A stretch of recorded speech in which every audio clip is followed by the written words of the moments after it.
एक तरफ पूरी दुनिया कोरोना की चपेट में है। पूरी दुनिया सर्च कर रही है कि कोरोना वायरस कहाँ से फैला, कैसे फैला, लेकिन भारतीय मीडिया इसको खोज लिया है।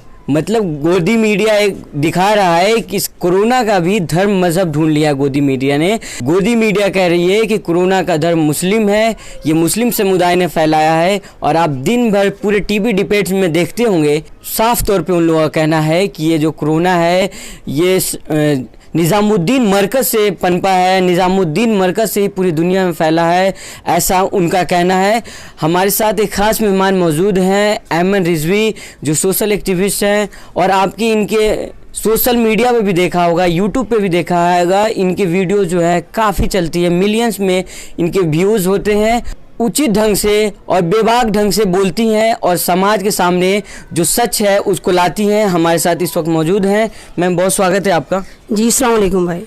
मैम, सबसे पहला सवाल ये है कि जिस तरह से कोरोना वायरस का मज़हब ढूंढ लिया है भारतीय मीडिया का एक तबका जो है, कोरोना का ये लोग बता रहे मरकज़ निज़ामुद्दीन है, मैम आप क्या कहना चाहेंगे इस पर? सर, ये तो मैं यही कहूँगी, जैसे कि आप देख रहे हैं कि ये जो कलंकित मीडिया है, मैंने भी इसका नया नाम रखा है कि दुनिया का नंबर 13वां वायरस है। 12 वायरस हमने डिटेक्ट कर लिए थे, तो ये 13वां वायरस है जिसका नाम है भारतीय मीडिया। तो इसका तो बिजनेस, इसकी जो रोजी रोटी, इसका जो खाना है, तो हम कितने खुशनसीब हैं मुसलमान के हमारों से ही चलता है, या दलितों से चलता है, या ओबीसी SC/ST से चलता है। पहले ही पाकिस्तान के पीछे पड़े रहते थे, जैसे आपने देखा हो, हर बात में पाकिस्तान, हर बात में पाकिस्तान। उसके बाद इन्होंने देखा कि पाकिस्तान क्यों दूर जाएं, अब शाहीन बाग के पीछे पड़ गए। हर बात पर पूछो शाहीन बाग को टारगेट करने लगे।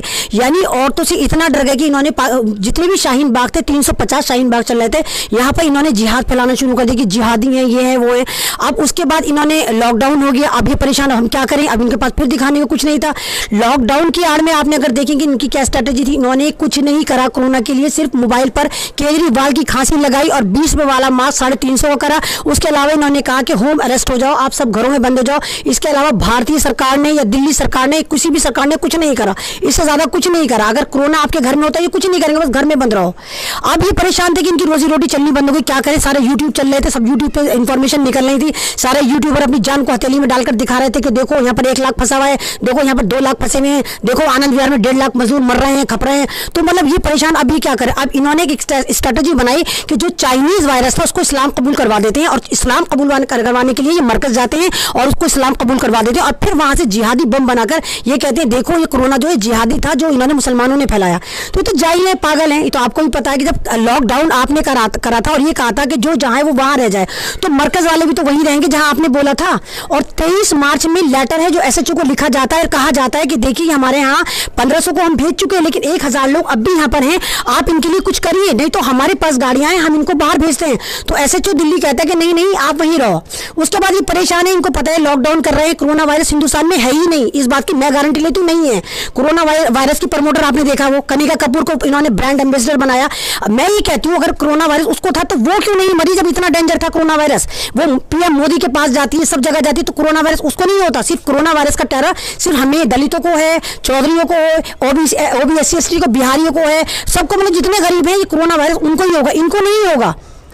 मैम, एक और अहम सवाल ये है कि मैम मीडिया का एक तबका तबलीगी जमात को तालिबानी जमात कह के पेश कर रही है, और जब उनसे कहा जाता है तो वो कह रहे हैं कि नहीं हमने तबलीगी जमात कहा, लेकिन वो बार बार यही कह रहे हैं तालिबानी जमात। सर, अगर आप देखिए जब ये दिल्ली के राइट्स हुए थे तो कैसे कैसे इन्होंने फिसाद मचाए थे। इनके नेता साफ कर रहे थे कौम के गद्दारों को, देश के गद्दारों को गोली मारो सालों को कह रहे थे, है ना। खुद टकलू शाह ने बोला था कि उसमें बाबरपुर पे जाकर कि बाबरपुर में ऐसा बटन दबाना करंट शाहीन बाग तक लगे। तो आपने तो इतने गलत स्टेटमेंट दिए थे, तो आप पे कोई एक्शन नहीं है। आप RSS की सोच देखिए, आप RSS की जितनी भी आप देखिए, इनके जहां जहां इनके वो चल रहे हैं, तो वहां पर बच्चों को आप बंदूक चलाना सिखा रहे हैं, तलवारबाजी सिखा रहे हैं। आप मरकज को कह रहे हैं, अरे मरकज में तो लोगों के पास मल्टीमीडिया मोबाइल तक नहीं होता, इवन जो पैडेड मोबाइल होता वो तक नहीं होता, तो वो कौन से जिहादी हैं भाई।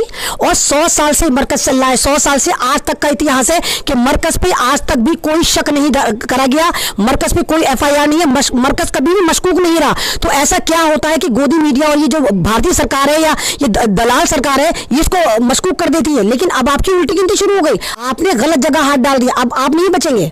अब पूरी कौम भी जागेगी, पूरी दुनिया भी देख रही है कि आपने करा क्या। यही गोदी मीडिया जो है वो उल्टा मुंह गिरेगी, और गिर रही है। सुप्रीम कोर्ट ने खुद कह दिया वाली बात कि आप गलत जगह बता रहे हैं, आप गलत इंफॉर्मेशन दे रहे हैं। लेकिन ये तो दादागिरी से चल रही है सरकार। ये तो लॉकडाउन करने के बाद जब जैसे एनआरसी नहीं लाए थे तो लॉकडाउन की आड़ में ये एनआरसी आप पे लगा रहे हैं, आपको घरों में बंद कर रहे हैं और उठा रहे हैं और उठ रहे हैं। बुलंदशहर में कल 350 लड़के उठाए हैं, लोनी में कल 250 लड़के उठाए। उनका जुर्म क्या था कि जब मरकज में वो जो वहां पर पुरानी दिल्ली में ईदगाह है, वहां पर उन्होंने इज्तिमा में शिरकत करी थी फरवरी में, और उसके बाद वो वहां से जमात में गए थे। 15 दिन उनको जमात में से आए हुए हो गए। उसके बावजूद कल पुलिस जाती है उनके घरों में, लोनी में जाकर 250 लड़कों को उठा लेती है, यानी मुसलमानों को उठा लेती है।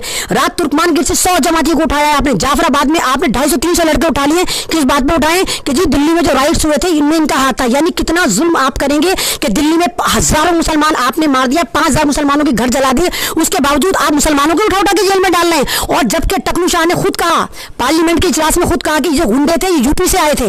जब यूपी से आए थे तो तुमने उनके खिलाफ कौन सी कार्रवाई करी? यानी कि मरे हम, लुटे हम, जले हम, और अब भी हमारी हरकत तुम उठाओगे। तो यानी आप बोलो कि लॉकडाउन जो है ये कोरोना वायरस सिर्फ मुसलमानों के लिए है, दलितों के लिए है, ओबीसी के लिए है, मजदूरों के लिए, और ये किसी चीज किन्हीं चीजों के लिए नहीं है। और हम जीतेंगे, एक बार फिर हम जीतेंगे। मुझे मारने की धमकी, अब भी मुझे मारने की धमकी है कि उसको पकड़ो, उसको जेल में डालो, तो मैं मरने को तैयार हूं, क्योंकि मैं पक्की भारतीय हूं। मैं संविधान बचाने निकली हूं, मैं इंसानियत बचाने निकली हूं, और मैं मरने को तैयार हूं। मार दो भाई मुझे आकर। कितनी आवाज दबाओगे आप? एक ऐमन रिजवी को दबाओगे, 1000 ऐमन रिजवी खड़ी हो जाएंगी।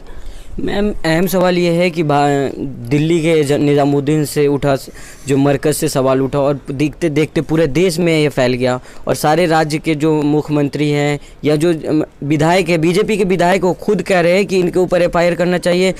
घर से उठा लिया जा रहा है, जो पहले 20 दिन पहले, 1 महीने पहले भी वापस गए हैं उनको भी उठा लिया जा रहा है। लगातार जो है बुलंदशहर से उठा लिया जा रहा है बच्चों को, बिहार से उठा लिया जा रहा है, पटना से उठा लिया, रांची से उठा लिया जा रहा है। सर जब इन्होंने 22 मार्च में अगर आप देखें तो मोदी ने कहा था हम 1 दिन का लॉकडाउन करके देखते हैं, जनता कर्फ्यू लगा कर देखते हैं। उस वक्त जिन्होंने 22 तारीख में इन्होंने लगाया था, तो आप उस दिन 22 तारीख में देखें इन्होंने सबसे थालियां और तालियां पिटवाई थी। उस थाली और ताली के पीछे की लॉजिक समझो। जिस वक्त ये हमसे थालियां और तालियां बजवा रहे थे, और 90% मुसलमानों ने भी थालियां और तालियां पीटी थी। लेकिन वो क्यों पीटी थी? उस वक्त जो योगी था वो शिलान्यास कर रहा था, बाबरी मस्जिद में जाके मंदिर बनाने की कोशिश कर रहा था, और मोदी सरकार ने सबसे थालियां बजवा के सबको उस कार्य में शामिल कर लिया था।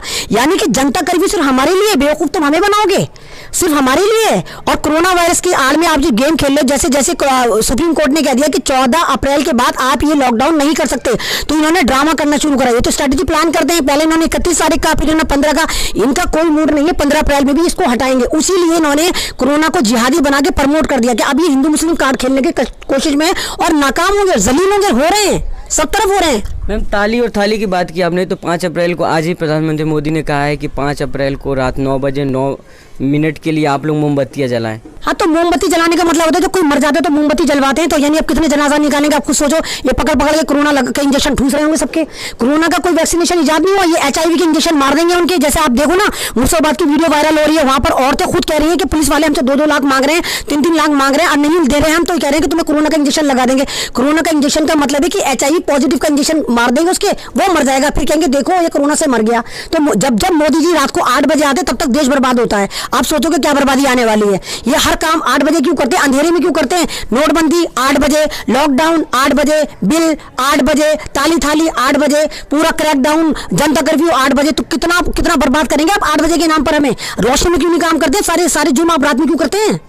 मैम सोशल मीडिया पे एक और मैसेज वायरल हो रहा है कि जिसमें देखा जा रहा है, उसमें लोग लिख भी रहे हैं, सवाल भी पूछ रहे हैं मीडिया से कि जिस तरह से अगर वैष्णो देवी हो या कहीं तीर्थ स्थल पे मंदिर में लोग जो फंस गए हुए हैं, जो वहाँ पे रुके हुए थे, उनको कहा जा रहा है कि वो फंस गए थे। लेकिन ये निज़ामुद्दीन मरकज़ हो या कहीं मज़ार पे, मस्जिद में कहीं रुक गए थे लोग, तो उनको बताया जा रहा था ये छिपे हुए संदिग्ध लोग हैं, आतंकवादी लोग हैं। वही तो सर, अगर आप जाके मालूम करें, हजारों लोग जो सड़कों पर चल रहे हैं मर चुके, उसे मीडिया नहीं दिखा रहा। सब जा रहे हैं, कह रहे हैं कि चल, मीडिया कहीं से कुछ नहीं दिखा रहा, सिर्फ ये दिखा रहा है। अगर मैं आपको एक बात बताऊं, 22 तारीख में हरिद्वार में 1800 जो थे गुजराती फंसे हुए थे, और उसने मोदी ने और इसने शाह ने वहां पर स्पेशल लग्जरी बस चलवा के उनको गुजरात पहुंचाया। तो कैसा क्रैकडाउन है जो हमारे लिए है, तुम्हारे लिए नहीं है, कि तुमने लॉकडाउन में और जनता कर्फ्यू में बसें चला के उनको गुजरात पहुंचा दिया। और परसों आप देखें इंडिया गेट पे 2 बसें पकड़ी गई, नहीं पकड़ी गई, उसमें सारे फॉरेनर थे। तो ये कैसा लॉकडाउन है जो सिर्फ गरीबों के लिए, अमीरों के लिए नहीं है? तो ये तो इनकी स्ट्रैटेजी है ही नाकाम होंगे, क्योंकि भारतीय इतने बावले नहीं है जिनको आप बावला बना लेंगे, दो मुट्ठी भर आप आएंगे बावला बना देंगे। सब भारतीयों को पता चल गया है कि कोई कोरोना नहीं है, सब भारतीयों को पता चल गया है कि आप एनआरसी लागू नहीं कर पाए, तो ये हमारे पे एनआरसी के शक्ल में ये लॉकडाउन कर दिया है और ये कोरोना हमें आप लगा दिया है आपने कि कोरोना की आड़ में आप पकड़ रहे हैं और हमें डिटेंशन कैंप में डाल रहे हैं। ये वही स्ट्रेटेजी प्लान करी है मोदी जी ने। मैम अहम सवाल ये है कि जिस तरह से जो निज़ामुद्दीन मरकज़ है उसकी दीवार और पुलिस स्टेशन की दीवार सटी हुई है, लगातार इन मरकज़ के लोगों ने उनसे कांटेक्ट भी किया लेकिन पुलिस भी इनका साथ नहीं दे रही है अभी। सर अगर आप देखें तो 22 मार्च का 23 मार्च का लेटर है जो मरकज़ वालों ने मौलाना साद साहब ने एसएचओ को लिखा और निज़ामुद्दीन में मात्र 50 फीट के अंदर में थाना आता है, तो आपकी नाक के नीचे सब कुछ हो रहा, तो आप करप्ट हैं, आपको पकड़ो, उन पर एफआईआर करो ना। यानी दिल्ली पुलिस शक के दायरे में आती है, दिल्ली के कमिश्नर शक के दायरे में आते हैं। आप केजरीवाल को देखो, केजरीवाल वैसे तो कहता था दिल्ली पुलिस मेरे पास नहीं, दिल्ली पुलिस मेरे पास नहीं, वैसे अब कहता है कि 24 घंटे के अंदर साहब के ऊपर, मौलाना साहब के ऊपर कार्रवाई करी जाएगी। अब तेरे पास पुलिस आ गई, तो सबसे बड़ा कमीना इंसान है दिल्ली का सीएम जो है, उसने आपको बहुत बेवकूफ बनाया, वो आरएसएस वाला था और है, और वो आपको बर्बाद करेगा। मैम अरविंद केजरीवाल पर सेकुलरिज्म का जो कहा जा रहा था कि धर्मनिरपेक्ष है, आम आदमी पार्टी, इस चुनाव में भी देखा गया लगातार वो उन प्रचार भी कर रहे थे, लेकिन जैसे सवाल मुस्लिम समुदाय की तरफ से भी सवाल हो रही है कि लगातार जो है मुसलमानों पर अटैक, जैसे शाहीन बाग पे भी इन्होंने कहा था कि वहाँ भी प्रदर्शन नहीं होगा, प्रदर्शनकारियों पर भी कार्रवाई होगी, वैसे ही इन्होंने तुरंत एफआईआर करवाया इमीडिएटली मौलाना साद पे। तो आप ये देखिए ना, केजरीवाल के पास अथॉरिटी थी, कपिल शर्मा पे ये कर सकते थे, कपिल मिश्रा पे, इन्होंने करी, रागनी दिल्ली में रहती रागनी पे करी, तो आप मौलाना साहब पे एफआईआर कैसे कर रहे हैं? वैसे तो आप कहते हैं पुलिस आपकी नहीं, पुलिस आपकी नहीं, जब मुसलमानों पे एक्शन लेना होता तो पुलिस आपकी हो जाती है। जब 5000 मुसलमानों के घर जलाए गए थे और खुली वीडियो वायरल हो रही थी दंगाइयों की, आपने उन पर कोई कार्रवाई करी? जबकि टकलू शाह कह रहा है पार्लियामेंट में कि वो यूपी से आए थे, आपने कार्रवाई करी? तो कार्रवाई करने के लिए आपको गरीब, दलित, मजदूर, मुसलमान ही क्यों मिलता है? सिर्फ आप कार्रवाई हमारे पे ही करेंगे और किसी पे नहीं करेंगे। मैम ये कोरोना वायरस को लेकर के जो सवालें हो रही हैं लगातार, जो अभी तक कोई इसका इंजेक्शन या कुछ भी नहीं मिला है, लेकिन मैम दूसरी तरफ देखिए लॉकडाउन हो गया है, यहाँ मजदूर, तमाम मजदूर फंसे हुए हैं। आनंद विहार में भी हज़ारों के हज़ार तादाद में आपने वीडियो भी देखा होगा, लेकिन उस लाखों बसे, लेकिन वहाँ उस पर कोई सवाल नहीं हो रहा, लगातार मरकज़ को टारगेट किया जा रहा है। सर वहाँ पे देखिए आनंद विहार पे तो इतना बुरा हाल करा है यूपी गवर्नमेंट ने भी, इन्होंने भी कि बसें जो चलाई हैं उस पर कहा है कि 1000 रुपये का टिकट मांगा है इन्होंने, 1000 में पहुंचाया मजदूरों को और छत पर चढ़ाने के 800 रुपये। तो आप कितना जुल्म कर रहे थे, जिनके पास पैसे नहीं थे वो पैदल निकल पड़े। तो आप किस तरह की राजनीति कर रहे हैं? मैं ये नहीं कह रही कोरोना वायरस नहीं है, कोरोना वायरस है दुनिया में, और जहां से कोरोना वायरस चला है चाइना पे, आप दाद दीजिए चाइना पे कि वहां से उसने आगे नहीं बढ़ने दिया, कंट्रोल पा ले। 91% जो पेशेंट थे वो सही हो गए, सिर्फ 9% लोग जो मरे हैं वो भी कोरोना से नहीं मरे, वो मरे हैं जिनको डायबिटीज थी या दूसरी बीमारी थी या वो एजिड थे, उनकी इम्यूनिटी कमजोर थी। अदरवाइज कोरोना से चाइना में एक भी पेशेंट नहीं मरा। अमेरिका का हाल देखिए, इधर का हाल देखिए, उधर का हाल देखिए, सब जगह फैल रहा है। और कोरोना वायरस जो है वो 10 डिग्री सेल्सियस जो होता है उससे नीचे पनपता है, उससे नीचे होता है। आप बताइए भारत की कभी हुई है 10 सेल्सियस? इस वक्त में मेरे ख्याल से 35 चल रहा होगा यहाँ का टेम्परेचर। तो ये तो कोरोना को लेकर आए प्रमोट करने के लिए, गरीबों को मारने के लिए। भारत में कोरोना के लिए कुछ नहीं करा गया, सिर्फ कोरोना की लाठी चला के इन्होंने गरीब मजदूरों को खत्म करा और ये शाहीन बाग खत्म करा दिया, और इस आड़ में एनआरसी लगा दी इन्होंने कि कोरोना की आड़ में मुसलमानों को उठाएंगे, दलितों को उठाएंगे और डिटेंशन कैंप में भर रहे हैं। वो जेल नहीं जा रहे, मालूम नहीं कहाँ जा रहे हैं वो लोग, कहां पर उठा कर लेके जा रहे हैं। अभी तक दिल्ली में कल से 1000 मुसलमानों को उठा लिया, अभी कहां गए मुसलमान और किस जुर्म में उठा रहे हैं? आपको उठाना है, आपको मतलब दिल्ली पुलिस कितनी काबिल है कि ये खाली आंखों से देख लेती सामने वाले को कोरोना है, तो मतलब कौन सी वाली पुलिस है आपके पास? और चलिए कोरोना है तो आप हमें वहीं पे कहिए ना कि वहीं पे आप हमें अलग करवा दीजिए। आप हमें उठा के क्यों लेके जा रहे हैं? आप हमें वही कहिए ना, इसको कमरे में अलग बंद कर लो। आप उसको लेके जा रहे हैं, आप पैसे मांग रहे हैं, फैमिली से पैसे मांग रहे हैं और फिर उनको इंजेक्शन लगा के मार के कहेंगे देखो कोरोना से ये मर गया, देखो कोरोना से ये मर गया। ये एनआरसी है, कोरोना नहीं है। आप कोरोना की क्रोनोलॉजी समझिए, कोरोना जो है ये एनआरसी लागू करी है इन्होंने। मैम एक सबसे अहम सवाल ये है कि जिस तरह से निज़ामुद्दीन मरकज़ के लोग पूरी पुलिस प्रशासन को भी सहयोग कर रहे हैं, प्लस आप टीवी डिबेट्स में देखे होंगे उनके जो स्पोक पर्सन है वो लगातार बातें कर रहे हैं, लेकिन जो मीडिया है एक तबका जो है उनको भगोड़ा साबित कर दिया, बोला मौलाना साद भगोड़ा है, भाग गए। क्या हाँ तो भगोड़ा वो आपका मालिया, आपका रिश्तेदार, जिसको अगर आप उनको अरुण जेटली साहब को जानते हो, अरुण जेटली साहब मालिया को छोड़ने गए थे एयरपोर्ट पर, वो भगोड़ा नहीं था। नीरव मोदी जी की अगर आप पिक्चर देखें तो नीरव मोदी उनके पीछे खड़ा हुआ है। यस बैंक का मालिक जो राणा कपूर इनके मोदी जी के पीछे खड़ा हुआ था, है ना। तो ये सारे भगोड़े आपके रिश्तेदार जो है, आपकी पूरी लुटेरों की बटालियन है, ये भगोड़े नहीं है। भगोड़ा से मुसलमान ही होगा, भगोड़ा से दलित ही होगा। आप भगोड़े हैं, आप भगवाते, आपने सारे बैंक बर्बाद कर दिया, आपने पूरा भारत बर्बाद कर दिया, और अब आपको कुछ नहीं मिला तो आप भारत को बर्बाद करने के लिए यहाँ के लोगों को बर्बाद कर रहे हैं ताकि आप एनआरसी लगा सके, आप मनुवाद ला सके, आप ब्राह्मण राज बना सके। मैम एक और वीडियो जो मीडिया पे आप देख रहे हो वायरल कर रहे हैं वो लोग कि जो मस्जिद के लोग जो हैं, जो मरकज़ के लोग हैं, जो जहाँ पे उनको रखा गया क्वारंटाइन करके, वहाँ बता रहे हैं वो लोग कि ये लोग ऐसे नंगे घूम रहे हैं, मतलब उन पे थूक रहे हैं। तो एक बात बताइए, आपने देखा, हम कैसे यकीन करें इस वायरस मीडिया पर? कलंकित मीडिया तो झूठ बोलता है। आप प्रूफ दो ना, वीडियो बनाओ ना, जाकर दिखाओ ना कि आपने उनको रखा कहाँ है। आप तो कुछ भी बकवास कर लेते हैं, आपको तो बकवास करने की आदत है। ये मीडिया तो ये है, आपके तो रात है तो रात कह देंगे, दिन है तो दिन कह देंगे। मतलब अगर गोदी मीडिया जो है, अगर मोदी जी कहेंगे कि रात है तो ये तो 9 बजे को रात बता देंगे, तो हम तो तब यकीन करेंगे ना। आप दिखाओ ना, आपने रखा कहाँ है उनको। तो ये तो झूठ बोलेंगे, तो इन पे बात पे यकीन मत करिए। मैं तो आपके चैनल से भी कहूंगी कि प्लीज आप गोदी मीडिया का बाइकआउट करें। जितनी भी आप लोगों के पास डिश चैनल है, सबको बाइकआउट कर दें। आपको इतना ही शौक है न्यूज देखने का, आप यूट्यूबर को सब्सक्राइब करें, इनको देखें कि क्या दिखा रहे हैं। क्योंकि इस वक्त सिर्फ पूरे हिंदुस्तान में यूट्यूबर आपकी आवाज बने हुए सच दिखा रहे हैं। आपके दिमाग में जो उन्होंने लॉकडाउन कर दिया है, जो कोरोना वायरस घुसा दिया है, उससे निकलिए, मीडिया वायरस से निकलिए। या आपको पागल बना रहा है, या आपका जो दिमागी सिस्टम इसको हैक कर रहा है।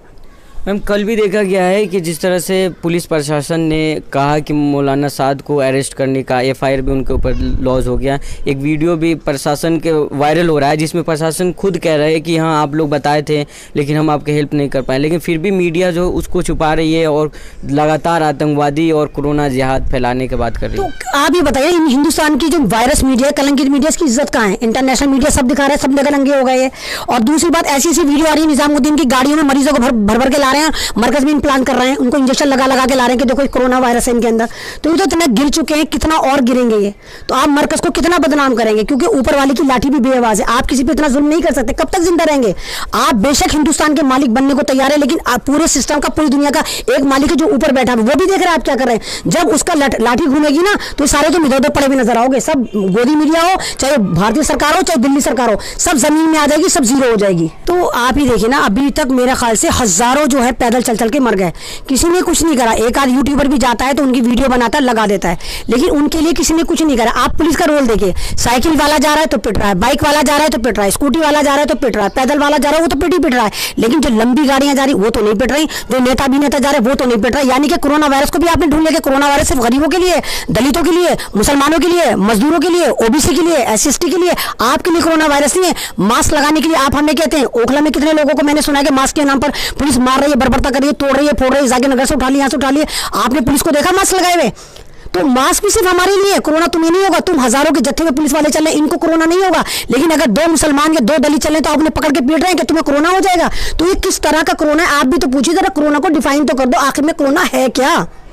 मैम झारखंड में लोग जो तबलीगी जमात से यहाँ से जो घर वहाँ पे गए थे, उनके गांव के लोग भी उनसे मिलना नहीं चाह रहे। विधायक बजाबते लिस्ट लेटर लगवा दिया है कि यहाँ पे नहीं आना है, पुलिस से कह रहा है कि उनको ऊपर FIR करें। क्या कहेंगे ऐसे लोगों को? ये सर, मैंने पहले आपसे कह रही हूँ कि इन्होंने कोरोना को इतना टेरर बना के पेश करा है भारत के अंदर। और मैं आप सबसे कह रही हूँ, आप कोरोना से मत डरिए। अगर आपकी मौत कोरोना से है तो दुनिया की कोई ताकत आपको नहीं रोक सकती। आप यकीन करें, आप कोरोना से ही मरेंगे। और अगर आपकी मौत कोरोना से नहीं है तो पूरी दुनिया, पूरी गोदी मीडिया, पूरा ये भारतीय सरकार लग जाए, आप कोरोना से नहीं मरेंगे। प्लीज आप अपने ब्रेन को वॉश करें। कोरोना इतना खतरनाक नहीं है। कोरोना सिर्फ नजले खांसी का नाम है। ये इतना जबरदस्त वायरस नहीं है जिसको आप इतना डर रहे हैं। दुनिया का सबसे खतरनाक वायरस जो है वो HIV है, जिससे करोड़ों लोग अब तक मर चुके हैं और मरेंगे।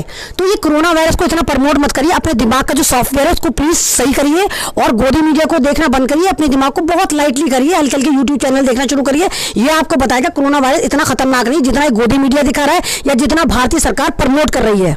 मैम आखिरी सवाल और फाइनल कमेंट आपसे लेना चाहेंगे। मैम क्या कहना चाहेंगे जिस तरह से जो मीडिया जो है एक परसेप्शन बना दिया है कि मुसलमान हैं तो वो फैला रहे हैं, मरकज़ वाले हैं वो फैला रहे हैं, जमाती लोग हैं वो फैला रहे हैं, और सरकार प्रशासन भी इस पर कोई रिएक्शन नहीं कर रही है। लोग वायरल कर रहे हैं वीडियो, फिजूल के वीडियो जो वायरल हो रहे हैं, इन ऐसे लोगों को क्या कहना चाहेंगे? भाई मैं तो यही कहना चाहूँगी, भाई आप जो मैं कोई नेता नहीं हूँ, मैं कोई अभिनेता नहीं हूँ, मैं भी एक भीड़ में से चेहरा हूँ। मैं आप ही की आवाज़ थी, मैं कोई इतनी खास नहीं हूँ। और मैं वेरी फर्स्ट डे से कहती आ रही हूँ कि व्हाट्सअप एजेंडा या व्हाट्सअप यूनिवर्सिटी, उसका मतलब ये था कि आपके पास जो व्हाट्सअप पे उल्टी सीधी पोस्ट आती है, उल्टी सीधे कमेंट्स आते हैं, प्लीज़ आप उनको फॉरवर्ड मत करिए और उल्टा वहीं डिलीट करिए। कोई फॉरवर्ड करने की जरूरत नहीं, उनको वहीं डिलीट कर दिए, क्योंकि 45 लाख IT सेल गोदी मीडिया ने वहीं लगा रखा है जो व्हाट्सअप पे काम कर रहा है और आपको उल्टी सीधी पोस्ट बनाता है, कभी मुसलमान बन के बनाता है, कभी सरदार बन के बनाता है, कभी दलित बन के बनाता है, हर मजहब की बनाता है और आपको सर्कुलेट कर देता है और आप क्या करते हैं उसको फॉरवर्ड करते हैं। तो आप ये करना बंद करिए, अपने दिमाग को शांत करिए, ऐसा कुछ नहीं है। ऊपर वाला जब चाहेगा आप जब मरेंगे, कोई कोरोना आपको नहीं मार सकता जब तक ऊपर वाला ना मारे। और जिस तरह आप बने हुए हैं इस तरह बने रहिए, लॉकडाउन का पूरा इज्जत दीजिए, जैसे उन्होंने मोदी सरकार ने कहा, इंतजार करिए लॉकडाउन कब खुलता है।